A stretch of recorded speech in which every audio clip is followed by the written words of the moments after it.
Planning and investing in our urban spaces is critically important for our sustainable future.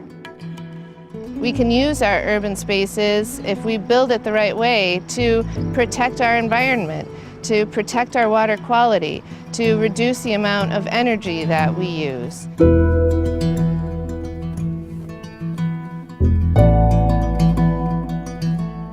The West Michigan Environmental Action Council was established in 1968. They formed to ban the use of DDT in the United States and to establish a foundation for the state's environmental policies, like the Michigan Environmental Protection Act, the Michigan Lakes and Streams Act, and more. Grand Rapids is identified as a pilot community to deliver federal energy investment dollars in energy conservation programs.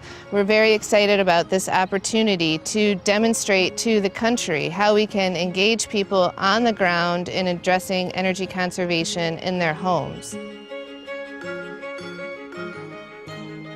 The Better Buildings program in Grand Rapids is a unique pilot, and it's actually linked to other communities throughout the state.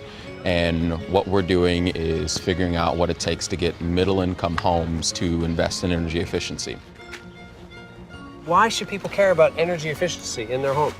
Well, there are three basic things. Number one, you're going to save money. It's important because you're spending your dollars in your community. Number two, you're going to have a more comfortable home. It's less temperature difference. You know, you go to the top of your house, it's the same temperature as the first floor to the second floor. And the third one, it's good for the environment. It's sort of a triple bottom line, and it makes it really easy for you to say yes to doing energy efficiency work.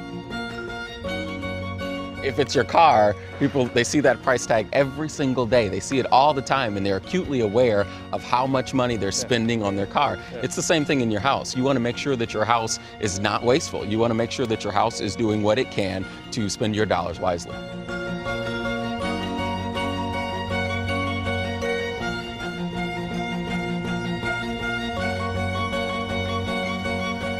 Lake Michigan is about 30 miles west of Grand Rapids, and it plays a very important role in this community's sense of place. We spend a lot of our time at the lakeshore or on our local rivers and streams. We understand that we have to protect them. Trout and salmon are cold water fish species. They like temperatures below 68 degrees Fahrenheit. So when we start seeing an increase in that temperature, specifically in the summer months, you would see trout not able to reproduce or to live in those systems. And they could totally be eradicated from those areas.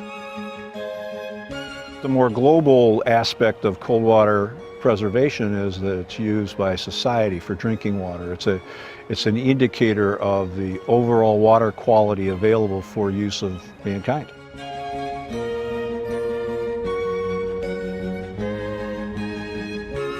Most people think if they don't live next to a water body, a lake or a river, that they don't live in a watershed.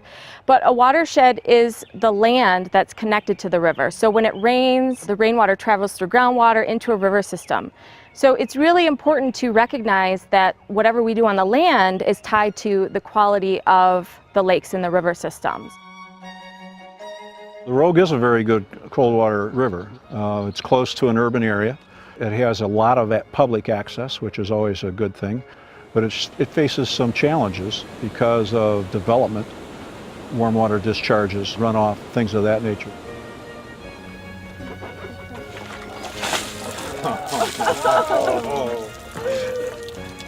A little bit of perspiration.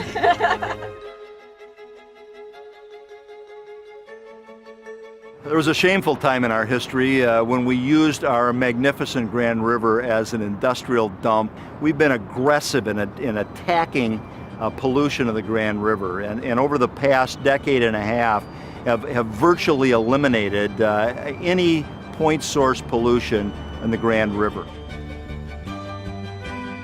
The initiative right now underway to return the rapids to the river, to create a whitewater kayaking park, would not have been possible, not have been desirable under the old polluted conditions of the Grand River.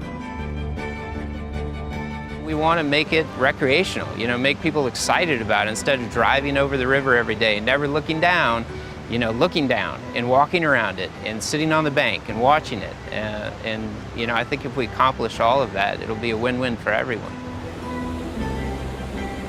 As a person on this earth, you're required to take care of your natural resources, and I think if you have a gym like this that's been neglected, just try to make it better. Try to make where you're living a better place to live, and be excited about it. And that's what's cool about Grand Rapids, is you can have a crazy idea come to fruition here, which is great.